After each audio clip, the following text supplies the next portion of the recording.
Then ఒక 7-8 years అయిన తర్వాత ఒక మేబీ 10 years నానా పాటేకర్ ఇంట్లో పూణేలో నేను షిమిత్ అమీను నానా పాటేకర్ ఇంకెవరో రైటర్ నలుగురు కూర్చున్నాను. అబ్ తక్ చెప్పన్లో రేవతి డెత్ అవుతుంది. నానా పాటేకర్ రియాక్షన్ ఎట్లా ఉండదు దానికి అనేది మేము డిస్కషన్ చేస్తాం. అప్పుడు నేను ఒక క్యారెక్టర్ బట్టి ఉంటుంది ఎప్పుడన్నా అది ఇది అని చెప్తా మా ఫాదర్ అప్పుడు జరిగింది ఏంటి అని నారేట్ చేస్తా. Suddenly start crime.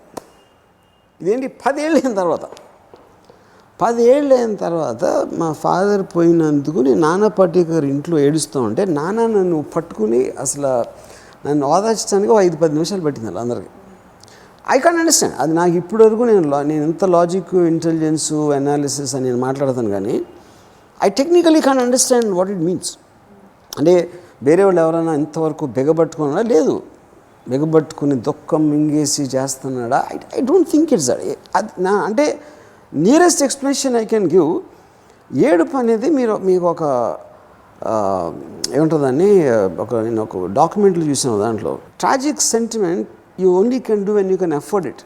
అంటే ఇప్పుడు వైల్డ్ యానిమల్స్ ఎప్పుడు ఏడవు, డొమెస్టిక్ యానిమల్స్. ఎందుకంటే ఏడిస్తే ఎవరో ఒకరు ఉన్నారు మనకి చేయటానికి, మనని కన్సోల్ చేయడానికి ఉన్నారు అన్నప్పుడే మనం ఏడుస్తాం.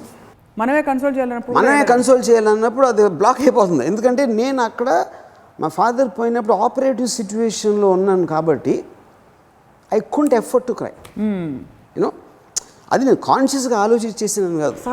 I was rising up to the occasion where I had to take things in control.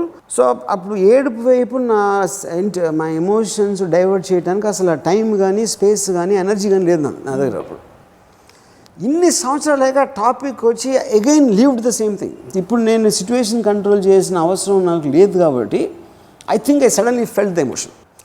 అంత తప్పిస్తే నాకేమి వేరే లాజిక్ ఏమి అర్థం కావట్లేదు. 10 ఏళ్ళ తర్వాత ఎందుకు అవ్వాలి అనేది you know. So that was only time you cried. Yeah, I never ever cried otherwise. ఇంకోటి ఏంటంటే నాకు ఏడుపు అనేది చాలా ఐ కాంట్ స్టాండ్ ఏడుపు. ఎవరైనా ఏడిస్తే ఎవరు ఏడ్చినా ముఖ్యంగా పిల్లలు ఏడుపు అయితే అసలు అందుకని నాకు మనిషి పిల్లల కన్నా కుందేలు పిల్లలు ఎక్కువ ఇష్టం.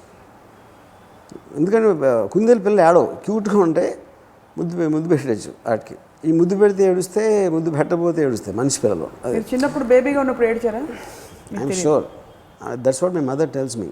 కానీ అంటే అప్పుడు నేను కాన్షియస్గా లేను కాబట్టి నేను చాలా మట్టుకు యాక్ట్ చేసి ఉండని అనుకుంటున్నాను. That's what I would like to believe. You like to believe that you acted. అంటే పిల్లలు కదా ఏడవకపోతే ఎక్స్పెక్ట్ చేస్తారా? కనీసం పిల్లలైనా ఏడవకపోతే ఎలాగా? కరెక్ట్.